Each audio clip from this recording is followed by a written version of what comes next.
2700년 전에 기록된 예언들이 지금 우리 눈앞에서 정확히 성취되고 있다고 말한다면 어떻게 생각하시겠습니까? 그리스도보다 수세기 전에 살았던 선지자 이사야는 오늘날의 뉴스 헤드라인에서 가져온 것처럼 보이는 사건들을 묘사했습니다. 꽃피는 사막, 하루 만에 탄생한 나라, 수천 년 후에 고향으로 돌아오는 흩어진 민족. 우연일까요? 이 영상에서 우리는 현대 세계에서 실현되고 있는 이사야의 5가지 구체적인 예언을 탐구할 것이며 많은 학자들이 우리가 성경에 예언된 마지막 때를 살고 있다고 믿는 이유를 발견하게 될 것입니다. 사막을 상상해 보십시오. 뜨거운 모래, 메마른 바위, 생명이 잊혀진 것처럼 보이는 땅을 벌주는 태양. 이제 그 같은 사막이 푸른 들판으로 변하고 봄에는 화려한 꽃들이 폭발적으로 피어나며 현대적인 농장이 수백만 명의 사람들을 먹여 살리는 모습을 상상해 보십시오. 불가능해 보입니까? 그것이 바로 이스라엘 남부에서 일어나고 있는 일이며 이사야는 이 기적을 놀라운 세부사항으로 예언했습니다. 이사야서 35장 1절과 2절에서 우리는 거의 불가능하게 들리는 말씀을 발견합니다. 광야와 메마른 땅이 기뻐하며 사막이 백합화같이 피어 즐거워하고 무성하게 피어 기쁨과 노래로 즐거워할 것이라. 이사야가 2000년 전에 이 말씀을 기록했을 때 그는 알려진 모든 자연 법칙에 도전하는 변화를 묘사하고 있었습니다. 네게브 사막은 이스라엘 영토의 60% 이상을 차지합니다. 수세기 동안 이 지역은 거주할 수 없고 생산적이지 못하며 생명이 번성할 수 없는 곳으로 여겨졌습니다. 이 메마른 땅을 건너는 여행자들은 황폐함만을 보았습니다. 그 사막이 꽃필 수 있다는 생각은 사하라 사막 한가운데서 비를 내리게 하는 것만큼이나 터무니없어 보였습니다. 그러나 지난 수십 년 동안 뭔가 놀라운 일이 일어나기 시작했습니다. 이스라엘은 불가능한 것을 눈에 보이는 현실로 바꾼 기술을 개발했습니다. 세계에서 가장 큰 담수화 시설 중 하나인 소렉 담수화 플랜트는 지중해 바닷물을 식수와 관계용수로 전환하기 시작했습니다. 생각해 보십시오. 사막으로 둘러싸인 작은 나라가 건조한 땅에 물을 주기 위해 바다 자체에서 생명을 끌어내는 법을 배웠습니다. 그리고 거기서 멈추지 않았습니다. 네타핌이라는 회사는 점적 관계 시스템을 발명하여 세계 농업의 혁명을 일으켰습니다. 이 기술은 전통적인 방법에서 필요한 물의 일부만을 사용하여 사막에서 식물을 재배할 수 있게 합니다. 모든 물방울이 외과적 정밀도로 활용됩니다. 오늘날 이스라엘은 물의 90% 이상을 재활용하며 이는 다른 선진국들을 훨씬 뒤처지게 하는 세계 기록입니다. 결과는 예전에는 모래만 있던 곳에서 자라는 토마토밭, 전 세계로 수출되는 달콤한 열매로 가득한 대추, 야자, 나무, 그리고 봄에는 숨막히는 일이 일어납니다. 사막이 말 그대로 꽃을 피웁니다. 네게부의 백합화로 알려진 붉은 아네모네가 메마른 풍경을 생생한 색깔의 양탄자로 덮습니다. 바로 이사야가 예언한 것처럼 전 세계의 관광객들이 이 현상을 목격하기 위해 여행하고 사진을 찍고 감동받지만 자신들이 눈앞에서 성취되는 성경적 예언을 보고 있다는 것을 깨닫는 사람은 거의 없습니다. 이스라엘은 불모지어야 할 땅에서 식량을 생산하며 중동에서 가장 큰 농산물 수출국 중 하나가 되었습니다. 수십 개국의 농부들이 이러한 혁명적인 기술을 배우기 위해 네게브로 여행합니다. 황폐함으로 노래하던 사막이 이제 풍성한 수확을 통해 말 그대로 기쁨으로 노래합니다. 그러나 많은 사람들이 깨닫지 못하는 것이 여기 있습니다. 사막의 이 물리적 변화는 단지 예언의 문자적 성취일 뿐입니다. 이사야는 단지 농업이나 기술에 대해 말하고 있지 않았습니다. 그는 하나님께서 이스라엘의 물리적이고 영적인 완전한 회복을 가져오실 것을 선포하고 있었습니다. 꽃피는 사막은 훨씬 더 큰 일이 일어나고 있다는 가시적인 표시입니다. 마치 하나님께서 현대 역사에 서명을 남기시며 말씀하시는 것과 같습니다. 나는 내 약속을 한 글자 한 글자 지킨다. 그러나 사막에 꽃피는 것은 첫 번째 예언일 뿐이었습니다. 왜냐하면 1948년에 훨씬 더 불가능한 일이 일어났기 때문입니다. 인류 역사상 결코 일어난 적이 없는 일이 이사야서에는 대답하기 불가능해 보이는 질문이 있습니다. 66장 8절에서 선지자는 이렇게 기록합니다. 누가 이런 일을 들었느냐? 누가 이런 일을 보았느냐? 나라가 어찌 하루에 생기겠으며 민족이 어찌 한순간에 태어나겠느냐. 이 말씀을 처음 읽을 때 그것들은 수사학적이고 거의 불가능해 보입니다. 결국 나라들은 형성되는데 수세기가 걸립니다. 문화는 여러 세대에 걸쳐 천천히 발전합니다. 민족들은 수십 년, 심지어 수천 년에 걸쳐 영토에 점진적으로 정착합니다. 그러나 이사야는 모든 역사적 논리에 완전히 도전하는 무언가를 예언하고 있었습니다. 일어난 일의 규모를 이해하려면 거의 2000년 전으로 돌아가야 합니다. 서기 70년의 로마 제국은 예루살렘을 파괴하고 유대 민족을 세계 사방으로 흩어지게 했습니다. 전체 민족이 고국에서 뽑혀 다른 대륙으로 흩어지고 정부도 없고 영토도 없고 군대도 없는 것을 상상해 보십시오. 인류 역사는 훨씬 작은 분산 후에 완전히 사라진 민족들로 가득합니다. 아수르인들, 바빌로니아인들, 블레셋인들, 그들은 오늘날 어디에 있습니까? 멸종되고 다른 문화에 흡수되고 역사의 페이지에서 잃어버렸습니다. 그러나 유대인들은 달랐습니다. 거의 2000년 동안 그들은 수십 개의 다른 나라에 흩어져 살면서도 그들의 문화적 정체성, 믿음, 전통을 유지했습니다. 동유럽의 개토에서, 북아프리카의 공동체에서, 중동의 작은 집단에서 그들은 시온의 기억을 보존했습니다. 세대가 태어나고 죽으면서 기도 속에서 속삭였습니다. 내년에는 예루살렘에서. 그것은 불가능해 보이는 희망이었고 모든 정치적, 역사적 현실에 도전하는 꿈이었습니다. 그리고 1948년 5월 14일이 왔습니다. 그날 오후 텔아비브 박물관에서 다비드 벤구리온이 이스라엘 국가의 독립선언문을 낭독했습니다. 말 그대로 몇 시간 만에 한 나라가 탄생했습니다. 그것은 점진적인 과정이 아니었습니다. 느린 건설에 수십 년이 걸리지 않았습니다. 즉각적이었습니다. 오후 4시에는 이스라엘 국가가 없었습니다. 4시 30분에는 공식적으로 존재했고 세계 앞에서 인정받았습니다. 이 순간의 역사적 부조리를 생각해 보십시오. 1900년 동안 흩어졌던 민족, 불과 3년 전에 끝난 홀로코스트를 포함한 상상할 수 없는 박해에서 살아남은 민족이 갑자기 다시 조국을 갖게 되었습니다. 보통 여러 세대가 걸리는 나라들이 하루 만에 나타났습니다. 단지 시적 표현처럼 보였던 이사야의 예언이 절대적으로 문자적으로 성취되었습니다. 그러나 이야기는 더욱 인상적이 됩니다. 1947년에 국제연합은 팔레스타인 분할에 투표하여 유대 국가를 위한 법적 경로를 만들었습니다. 이스라엘이 독립을 선언하는 순간 5개의 아랍 군대에 의해 즉시 공격받았습니다. 이집트, 시리아, 요르단, 레바논, 이라크가 한 가지 명확한 목표로 갓 태어난 나라를 침공했습니다. 일주일이 되기 전에 그것을 파괴하는 것. 그것은 이빨까지 무장한 거인들과 맞서는 악이었습니다. 모든 군사적, 전략적, 논리적 확률에 반하여 이스라엘은 살아남았습니다. 단지 살아남은 것이 아니라 그 전쟁과 그 이후에 온 모든 전쟁에서 승리했습니다. 1967년의 6.1 전쟁은 또 다른 기록된 군사적 기적이었습니다. 단 6일 만에 이스라엘은 훨씬 더 크고 더 잘 무장한 국가들의 연합을 물리쳤습니다. 이 전쟁에서 예루살렘은 재통일되었고 거의 2000년 만에 처음으로 유대인의 통제로 돌아왔습니다. 세속 역사가들은 이러한 사건들을 보고 행운, 뛰어난 전략, 유리한 상황이라고 부릅니다. 그러나 이러한 사건들을 이사야의 예언들과 나란히 놓으면 다른 그림이 나타납니다. 이것은 단지 현대사의 인상적인 장이 아닙니다. 그것은 27세기 전에 기록된 말씀의 직접적인 성취입니다.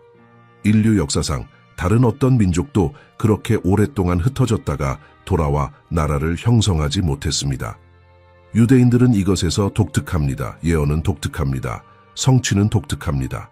그리고 여기 거의 알아차리지 못하는 것이 있습니다. 이스라엘의 재탄생은 단지 정치적이거나 영토적인 것이 아니었습니다.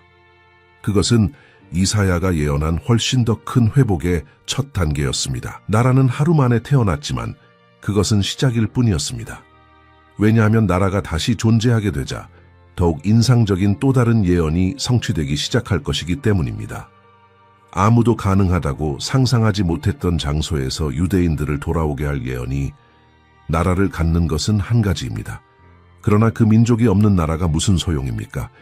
이사야는 단지 이스라엘의 정치적 재탄생만을 예언하지 않았습니다. 그는 또한 똑같이 불가능한 무언가를 예견했습니다. 지구의 모든 구석에서 유대인들의 물리적 귀환, 그리고 우리는 이웃 나라에서 돌아오는 수천 명에 대해 말하는 것이 아닙니다.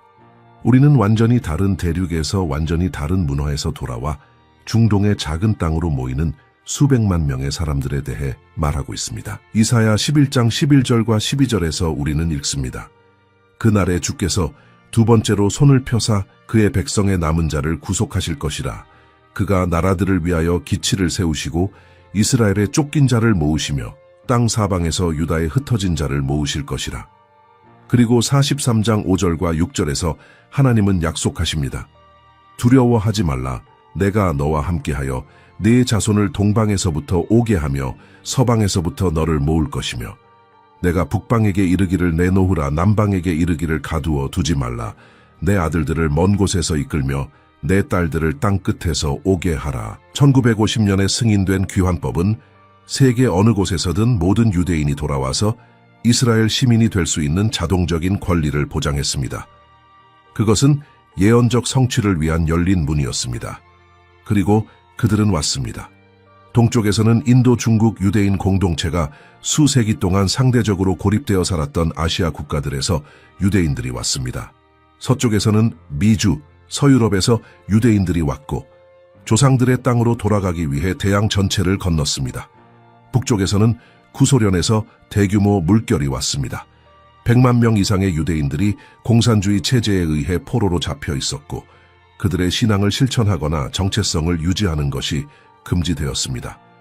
철의 장막이 무너졌을 때 그들은 몇 개의 가방과 새로운 시작의 희망만을 가지고 만원 비행기로 이스라엘에 몰려왔습니다. 그리고 남쪽에서는 현대사의 가장 극적인 구조 작전들 중 일부가 있었습니다. 1949년과 1950년 사이의 마술 양탄자 작전은 예멘에서 거의 5만 명의 유대인들을 데려왔습니다. 그들 중 많은 이들은 이전에 비행기를 본 적이 없었고 예언에 묘사된 대로 독수리 날개에 실려가고 있다고 믿었습니다.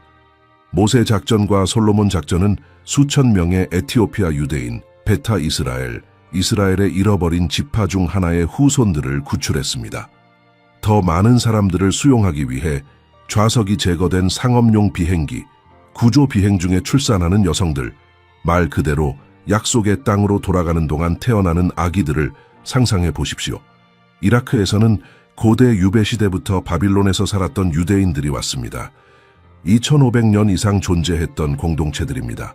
모로코, 튀니지, 이집트, 시리아에서는 여러 세대 동안 아랍 세계의 일부였던 세파르디와 미즈라의 유대인들이 왔습니다. 유럽에서는 홀로코스트 생존자들이 왔습니다. 상상할 수 없는 트라우마를 안고 있었지만 조상의 땅에서 그들의 삶을 재건하기로 결심했습니다. 모든 방위에서 정확히 이사야가 예언한 대로 그들은 돌아왔습니다. 숫자는 놀랍습니다. 1948년부터 오늘날까지 350만 명 이상의 유대인들이 알리야를 했습니다. 오르다 또는 이스라엘로 돌아오다를 의미하는 히브리어 단어입니다. 그리고 여기 모든 예언학자들이 멈춰서 생각해야 할 데이터가 있습니다. 거의 2000년 만에 처음으로 세계 유대인의 대다수가 이제 이스라엘에 살고 있습니다. 디아스포라에 있지 않고 흩어져 있지 않고 하나님께서 4000년 전에 아브라함에게 약속하신 땅에 다시 집중되어 있습니다. 여러 세대 동안 헤어졌던 가족들이 재회했습니다. 동유럽의 아슈케나지 유대인들이 북아프리카의 세파르디 유대인들을 만났습니다. 피부가 검은 에티오피아 유대인들이 피부가 흰 러시아 유대인들을 껴안았습니다. 이디시어를 말하는 유대인들이 라디노어를 말하는 유대인들을 만났습니다. 그리고 그들 모두는 어떻게든 같은 조상의 기억, 같은 기도, 그들의 조상들이 2000년 전에 예루살렘에서 불렀던 같은 시편을 공유했습니다. 이 전 세계적 귀환은 인류 역사의 유례가 없습니다. 그렇게 오랫동안 그렇게 많은 대륙에 흩어져 있으면서 정체성을 유지하고 나서 물리적으로 고국으로 돌아온 민족의 다른 예는 없습니다. 그것은 독특한 현상입니다.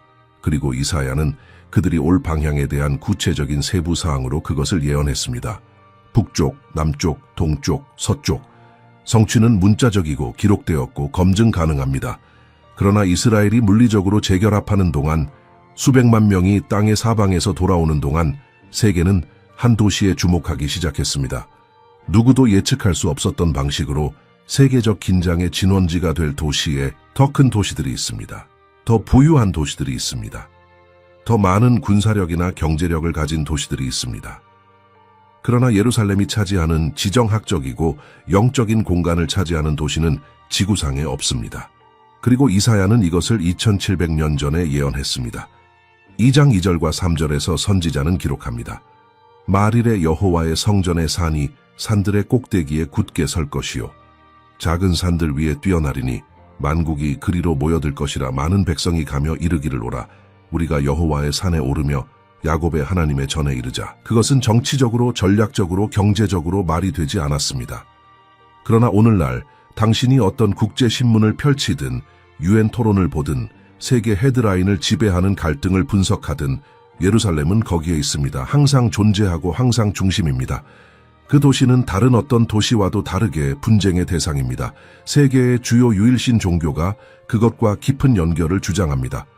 유대인들에게 그것은 다윗의 도시, 제1성전과 제2성전의 장소, 3000년 이상 그들의 신앙의 영적 심장입니다. 기독교인들에게 그것은 예수께서 십자가에 못 박히시고 부활하신 도시, 구속의 중심 무대입니다. 무슬림들에게 그것은 바위돔과 아락사 모스크의 장소로, 이슬람의 세 번째로 가장 신성한 장소로 여겨집니다. 3000년 된 땅의 1제곱킬로미터도 안 되는 곳에 수렴하는 세계의 거대한 영적 흐름을 상상해 보십시오. 갈등의 가능성은 불가피합니다. 그러나 그것은 단지 종교적 긴장만이 아닙니다. 예루살렘은 풀 수 없는 정치적 매듭이 되었습니다. 1967년 6.1 전쟁 중에 이스라엘은 70년 로마 파괴 이후 처음으로 도시를 재통일했습니다. 1948년 이후 벽과 철조망으로 분리되었던 서예루살렘과 동예루살렘이 재결합되었습니다. 이스라엘은 도시 전체를 영원하고 분할할 수 없는 수도로 선언했습니다. 그러나 국제사회는 이 인정을 거부했습니다. 오늘날까지 대부분의 외국 대사관은 예루살렘을 수도로 인정하기를 거부하며 텔아비브에 남아 있습니다. 그리고 여기 예언이 더욱 인상적이 되는 곳이 있습니다. 전쟁, 기근, 세계적 인도주의 위기를 다루어야 하는 국제연합이 예루살렘을 논의하는데 불균형적인 시간을 보냅니다. 예루살렘에 관한 결의안, 예루살렘에 관한 토론, 예루살렘과 관련된 비난, 많은 세계 수도들보다 인구가 적은 도시가 어떤 합리적인 설명도 거부하는 방식으로 국제 의제를 지배합니다. 왜 세계는 중동의 고대 도시를 누가 통제하는지에 대해 그렇게 관심을 가질까요? 그곳에는 풍부한 석유가 없습니다. 그것은 세계적인 금융 중심지가 아닙니다. 그러나 모든 눈이 그것에 고정되어 있습니다. 최근 이스라엘과 여러 아랍 국가들 사이에 서명된 아브라함 협정은 예루살렘을 배경으로 하고 있습니다. 많은 사람들에게 허구처럼 들리는 제3성전 건축에 관한 논의는 종교적이고 심지어 정치적인 서클에서 진지한 토론입니다. 성전산 약 14만 4천 제곱미터의 플랫폼은 말 그대로 지구상에서 가장 분쟁이 많은 땅 조각입니다. 유대인들은 기도하기 위한 접근을 원합니다. 무슬림들은 이슬람 와크프를 통해 그 장소를 통제합니다. 기독교인들은 신학적 관심으로 관찰합니다. 그리고 전 세계가 지켜보며 어떤 잘못된 움직임이라도 지역을 불태울 수 있기를 기다립니다. 예루살렘과 아무 관련이 없는 정치적 갈등이 갑자기 예루살렘에 관한 것이 됩니다. 도시에 역사적 관심이 없었던 나라들이 갑자기 그 지위에 대해 확고한 입장을 갖게 됩니다. 세계 지도자들은 그들의 말이 수십 개국에서 동시에 시위를 일으킬 수 있다는 것을 알고 예루살렘에 대해 신중한 성명을 발표합니다. 도시는 세계적 긴장의 기압계, 국제관계의 온도계가 되었습니다. 정확히 이사야가 말한 대로 나라들의 초점, 그리고 그것은 단지 외교 정책만이 아닙니다. 이스라엘 내에서 예루살렘은 국가 정체성의 상징입니다. 이스라엘 밖에서 전 세계 유대인 공동체에서 예루살렘은 영적 심장입니다. 특히 복음주의 기독교인들에게 도시는 그리스도의 재림과 연결된 깊은 예언적 의미를 가지고 있습니다. 이슬람 세계에게 그 중요성은 과소평가될 수 없습니다. 모두가 같은 도시를 바라보지만 다른 것을 보고, 다른 것을 원하고, 다른 것을 기대합니다. 이사야는 예루살렘이 나라들 사이에서 중심으로 세워질 것이며 민족들이 그곳으로 모여들 것이며 그것이 세계적 관심의 초점이 될 것이라고 예언했습니다. 그리고 오늘날 세계 지정학에 대한 어떤 정직한 분석에서도 예루살렘은 그 물리적 크기나 경제력에 완전히 불균형적인 공간을 차지합니다. 그것은 순전히 세속적인 설명을 거부하는 현상입니다. 예언은 성취되었고 우리 눈앞에서 계속 성취되고 있습니다. 그러나 예루살렘은 과거에서 부활한 유일한 불가능한 것이 아니었습니다. 왜냐하면 도시와 함께 나라와 함께 돌아온 민족과 함께 훨씬 더 있을 법하지 않은 무언가가 되살아났기 때문입니다. 2000년 동안 죽었던 무언가가 언어는 죽습니다. 그것은 피할 수 없는 역사적 사실입니다. 수세기 동안 유럽을 지배했던 라틴어는 이제 고대 텍스트와 종교 전례에만 존재합니다. 예수께서 말씀하신 언어인 아람어는 작은 고립된 공동체에서만 살아남습니다. 고대 이집트어, 수메르어, 아카드어는 모두 일상적인 사용에서 완전히 사라졌습니다. 언어가 죽으면 그것은 돌아오지 않습니다, 결코. 인류 역사상 한 번을 제외하고는, 히브리어를 제외하고는, 그리고 이사야는 이것도 예언했습니다. 19장 18절에서 이사야는 수수께끼 같은 것을 기록합니다. 그날의 애굽 땅에 가나안 방언을 말하며 만군의 여호와를 가리켜 맹세하는 5 선급이 있을 것이라. 가나안 방언은 히브리어였습니다. 그리고 32장 4절에서 우리는 읽습니다.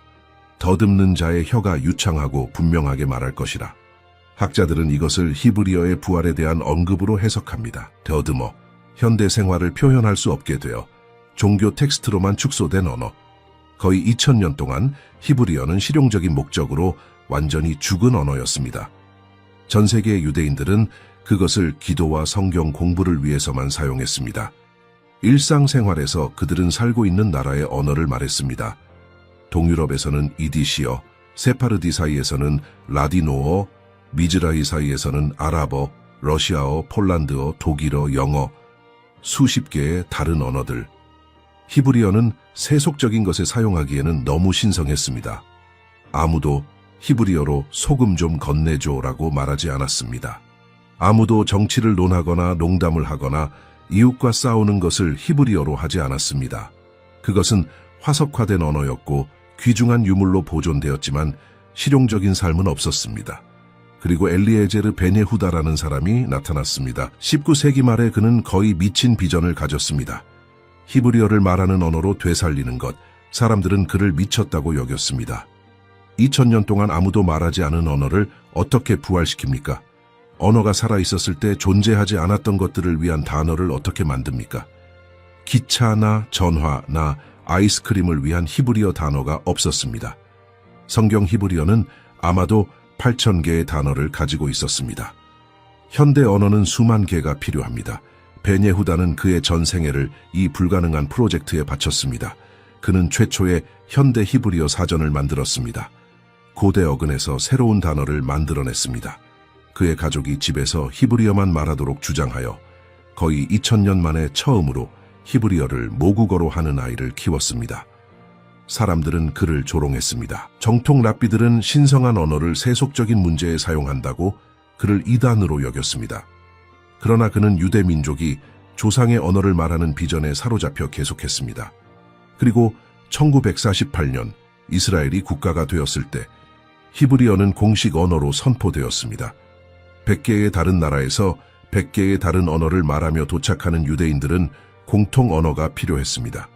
그리고 그들은 2000년 동안 죽어 있었던 언어를 선택했습니다. 울파님이라고 불리는 히브리어 학교들이 늘어났습니다. 러시아어나 이디시어를 말하는 나이든 이민자들은 히브리어를 배웠습니다. 1948년 이후에 태어난 아이들은 그들의 증조부모가 기도를 위해서만 사용했던 언어를 유창하게 말하며 자랐습니다. 오늘날 900만 명 이상의 사람들이 히브리어를 주요 또는 부차적 언어로 말합니다. 이스라엘 아이들은 놀이터에서 히브리어로 싸우고 청소년들은 히브리어로 시시덕거리고 과학자들은 히브리어로 복잡한 이론을 논하고 프로그래머들은 히브리어로 주석이 달린 코드를 작성합니다. 죽었던 언어가 이제 현대 생활의 모든 복잡성을 표현합니다. 컴퓨터, 인터넷, 위성, 인공지능 기술을 위한 히브리어 단어가 있습니다. 고대 언어는 21세기에 너무나 자연스럽게 적응되어 불과 150년 전에 그것이 죽어 있었다는 것을 믿기 어렵습니다. 이것에 대한 역사적 유사점은 없습니다. 역사상 다른 어떤 민족도 완전히 죽은 언어를 성공적으로 부활시켜 그것을 활기찬 국가 언어로 변형시키지 못했습니다. 다른 언어들로 시도가 이루어졌지만 모두 실패했습니다.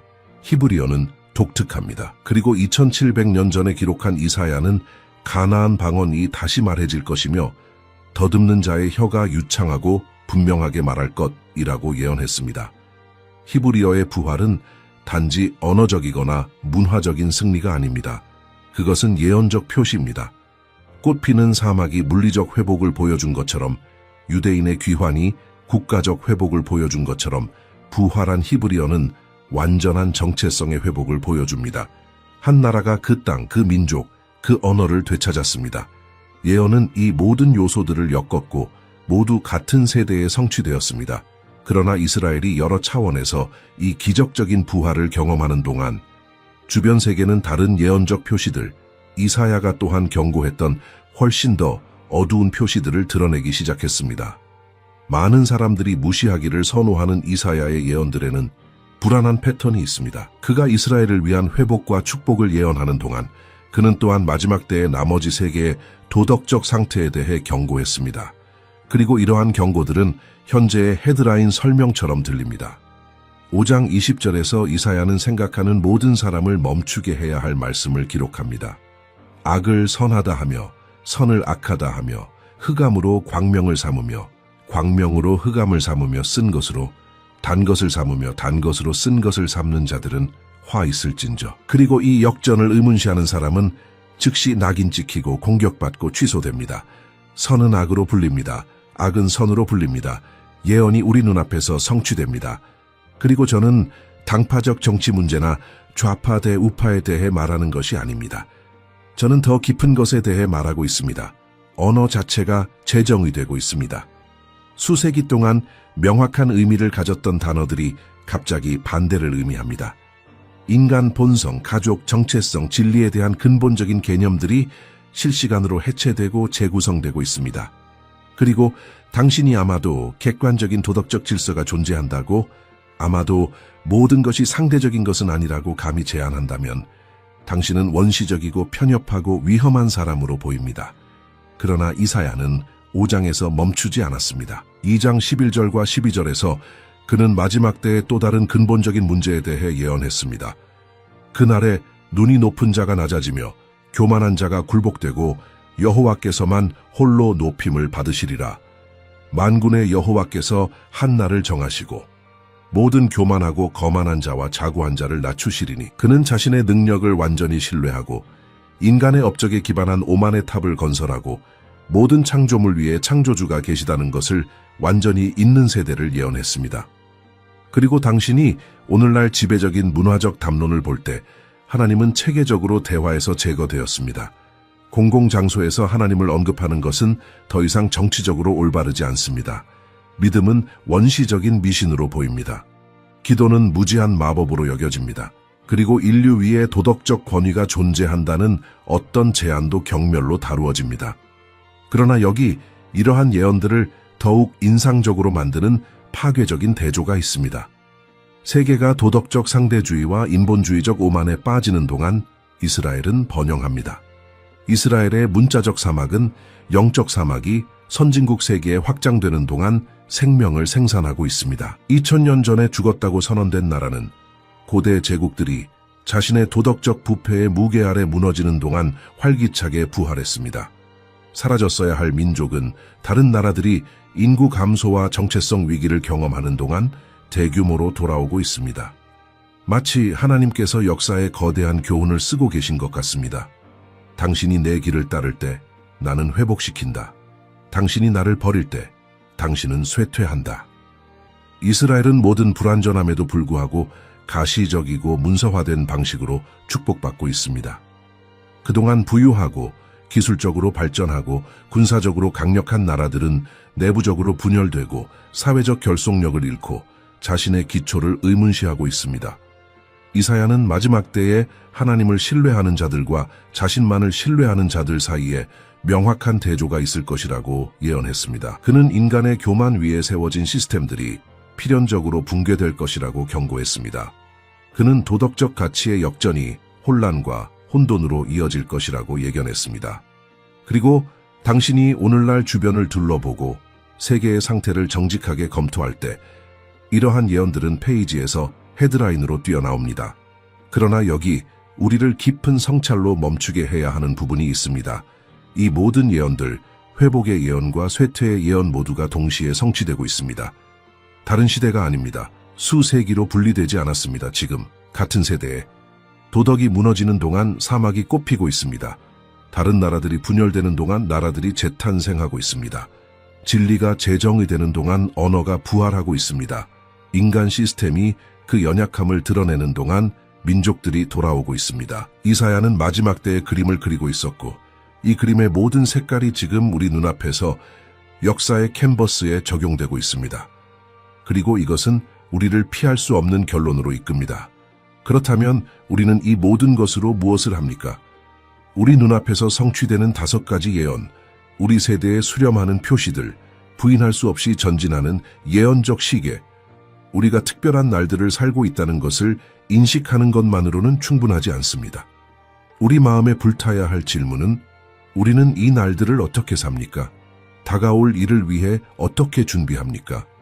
이사야는 우리에게 정보를 주기 위해서만이 아니라 우리를 변화시키고 우리를 준비시키기 위해 예언했습니다. 첫 번째 대답은 명백해 보일 수 있지만 가장 무시되는 것입니다. 우리는 이전과는 달리 성경에 깊이 잠겨야 합니다. 저는 캐주얼한 독서나 피상적인 묵상에 대해 말하는 것이 아닙니다. 저는 깊고 체계적이고 헌신적인 공부에 대해 말하고 있습니다. 우리가 목격하고 있는 성취된 예언들은 기록된 것의 일부일 뿐입니다. 만약 이사야가 꽃피는 사막에 대해, 하루 만에 태어나는 나라에 대해, 나라들의 초점이 되는 예루살렘에 대해 옳았다면 그의 모든 말씀은 우리의 완전한 주의를 받을 가치가 있습니다. 인기 있는 구절들만이 아니라 이사야 전체를 읽으십시오. 다니엘, 에스겔, 스가랴, 요한계시록을 공부하십시오. 맥락, 연결, 패턴을 이해하십시오. 예언적 지식은 지적 사치가 아니라 긴급한 영적 필요입니다. 그러나 지식만으로는 충분하지 않습니다. 야고보는 귀신들도 믿고 떤다는 것을 우리에게 상기시킵니다. 두 번째 중요한 준비는 기도를 통해 하나님과의 진정한 친밀함을 기르는 것입니다. 기계적이거나 반복적인 기도가 아니라 진실하고 깊고 정직한 대화. 예수님은 제자들이 어려운 시기를 직면할 것을 아시고 그들에게 기도하는 법을 가르치셨습니다. 기도는 주변의 모든 것이 흔들릴 때 우리를 고정시킵니다. 혼란이 지배할 때 그것은 우리를 지혜의 근원과 연결시킵니다. 불안이 우리를 둘러쌀 때 그것은 우리에게 평화를 줍니다. 문제가 나타날 때만 하는 응급 기도가 아니라 일관된 기도 생활을 발전시키십시오. 침묵 속에서 하나님의 음성을 듣고 세상의 소음 가운데 그분의 인도를 분별하는 법을 배우십시오. 세 번째 준비는 다른 믿는 자들과의 공동체를 강화하는 것입니다. 초기 기독교인들은 이것을 깊이 이해했습니다. 사도행전 2장 42절에서 우리는 그들이 사도들의 가르침과 교제와 떡을 떼는 것과 기도에 전념했다는 것을 봅니다. 그들은 각자 홀로 싸우는 고립된 기독교인들이 아니었습니다. 서로를 지지하며 연결된 몸이었습니다. 마지막 때에 이 연결은 더욱 중요해집니다. 성경에 기반하고 진리에 헌신하는 견고한 신앙 공동체를 찾으십시오. 단지 종교적 오락이나 기분을 좋게 만드는 메시지를 찾지 마십시오. 깊은 가르침, 진정한 예배, 진실한 관계를 추구하십시오. 폭풍이 올 때, 그리고 그것들은 올 것입니다. 당신은 당신 곁에 형제자매가 필요할 것입니다. 네 번째 준비는 지속적인 영적 경계를 포함합니다. 예수님은 반복적으로 경고하셨습니다. 깨어 기도하라. 마태복음 24장 42절에서 그분은 명확하게 말씀하십니다. 그러므로 깨어 있으라. 어느 날에 너희 주가 임할는지 너희가 알지 못함이니라. 경계는 세상이 잠들어 있는 동안 영적으로 깨어 있는 것을 의미합니다. 다른 사람들이 그것들을 무시하는 동안 시대의 표시들을 분별하는 것을 의미합니다. 거짓 가르침, 거짓 선지자, 거짓 희망에 속지 않는 것을 의미합니다. 우리는 거짓말이 진리로 포장되고 독이 치료제로 판매되는 대규모 속임수의 시대에 살고 있습니다. 오직 경계하고 성경에 뿌리 내리고 성령으로 충만한 사람만이 참된 것과 거짓된 것을 구별할 수 있습니다. 다섯 번째 준비는 도덕적 정결과 실제적인 거룩함입니다. 우리는 도덕적 가치를 뒤집는 세상을 목격하면서 도덕적으로 애매할 수 없습니다. 히브리서 12장 14절은 우리에게 권면합니다. 모든 사람과 더불어 화평함과 거룩함을 따르라. 이것이 없이는 아무도 주를 보지 못하리라. 거룩함은 완벽주의적 율법주의나 위선적인 종교성이 아닙니다. 그것은 죄로부터의 진정한 분리이며 문화가 그것들을 거부할 때에도 하나님의 기준에 따라 사는 것입니다. 당신의 삶을 정직하게 검토하십시오. 타협의 영역이 있습니까? 당신이 정당화하는 죄가 있습니까? 하나님을 기쁘시게 하지 않는다는 것을 알면서도 계속 먹이고 있는 행동이 있습니까? 거룩함과 장난치는 시간은 끝났습니다. 이사야는 거룩하다, 거룩하다, 거룩하다 고 외치는 스랍들을 보았고 그의 첫 반응은 자신의 부정함을 인정하는 것이었습니다. 우리는 같은 의식과 같은 정결의 욕망이 필요합니다. 여섯 번째 준비는 전도적 동정심을 발전시키는 것입니다. 우리가 정말로 마지막 때에 있다고 믿는다면, 시간이 다 되어 간다는 것을 정말로 이해한다면 진정한 사랑은 우리가 복음을 나누도록 강요합니다. 오만함이나 우월감이 아니라 사랑스러운 긴박함으로. 우리 주변의 사람들은 그리스도 없이 영혼을 향해 걸어가고 있습니다. 가족, 친구, 동료, 이웃. 그들은 우리가 보는 같은 표시들을 보지만 의미를 이해하지 못합니다. 그들은 세상의 불안정을 느끼지만 진정한 안정을 어디서 찾아야 할지 모릅니다. 우리는 어둠 가운데 빛이 되어야 하고 부패 가운데 보존하는 소금이 되어야 합니다. 이것은 불편한 대화를 의미할 수 있고 조롱당하는 것을 의미할 수 있으며 피상적인 우정을 잃는 것을 의미할 수 있습니다. 그러나 무엇이 더 가치 있습니까? 일시적인 인정입니까? 아니면 영원한 영혼입니까? 일곱 번째이자 마지막 준비는 흔들리지 않는 희망을 기르는 것입니다. 마지막 때의 표시들은 어둡게 보일 수 있으며 많은 면에서 그렇습니다. 그러나 이야기의 끝을 아는 사람들에게 이러한 표시들은 절망을 가져오지 않고 기대를 가져옵니다. 바울은 로마서 8장 18절에 기록합니다. 현재의 고난은 장차 우리에게 나타날 영광과 비교할 수 없다고 생각합니다. 우리의 희망은 인간 시스템에 있지 않고 정치에 있지 않으며 기술에 있지 않습니다. 우리의 희망은 그리스도와 그분의 약속된 재림에 있습니다. 성취된 모든 예언은 그분이 신실하시다는 것, 그분의 약속이 참되다는 것, 그분의 오심이 우리가 처음 믿었을 때보다 더 가깝다는 것을 상기시켜 줍니다. 마지막 때를 위한 준비는 음식을 비축하거나 벙커를 건설하는 것에 관한 것이 아닙니다. 그것은 흔들리지 않는 영적 토대를 건설하는 것에 관한 것입니다. 우리가 믿는 분을 깊이 아는 것에 관한 것입니다. 어려운 시기를 견디는 것뿐만 아니라 신실한 증인으로서 그것들을 통해 빛나기 위해 준비되는 것에 관한 것입니다. 이사야의 예언들은 우리 주변에서 성취되고 있으며 하나님께서 통제하고 계시다는 것, 그분의 말씀이 영원히 남아있다는 것, 그분의 계획이 정확히 약속된 대로 진행되고 있다는 것을 확인시켜 줍니다. 그리고 이 특별한 세대를 살 특권을 가진 우리는 순간에 걸맞게 살고 준비되고 경계하고 희망적이며 끝까지 신실할 특별한 책임이 있습니다. 5가지 예언, 각각 그 자체로 불가능합니다. 각각 우리 세대에 검증 가능하고 문서화된 방식으로 성취되었습니다. 소금물을 생명으로 변화시키는 기술로 꽃피는 네게브 사막, 거의 2000년에 존재하지 않음 후에 말 그대로 하루 만에 태어난 나라, 정확히 예언된 대로 땅의 사방에서 돌아오는 350만 명 이상의 유대인들, 그 크기에 완전히 불균형적인 방식으로 세계적 관심과 분쟁의 중심 초점이 되는 예루살렘, 부활하여 수백만 명이 말하는 죽은 언어, 그리고 이 모든 것이 이사야가 경고한 바로 그 도덕적 쇠퇴와 인간의 교만을 세계가 경험하는 동안 일어나고 있습니다. 패턴은 무시하기에는 너무 명확합니다. 수렴은 우연이라고 하기에는 너무 구체적입니다. 이사야는 예언했고 역사는 성취하고 있습니다. 이러한 계시들 앞에서 우리에게 남은 것은 더 깊은 분별력과 진실한 영적 준비를 추구하는 것입니다. 한 세대에서 여러 고대 예언들의 동시적 성취는 두려움이 아니라 경계에 대한 부름이며 근거 있는 희망입니다. 이스라엘을 물리적으로 회복시킨 같은 신성한 신실함은 또한 찾는 모든 사람들을 위한 영적 회복을 약속합니다. 이 순간은 우리가 우리의 믿음을 강화하고 새로운 진지함으로 성경을 공부하고 불안이 아니라 발설하시는 모든 말씀을 지키시는 하나님에 대한 확신으로 우리가 살고 있는 시대를 이해할 것을 요구합니다.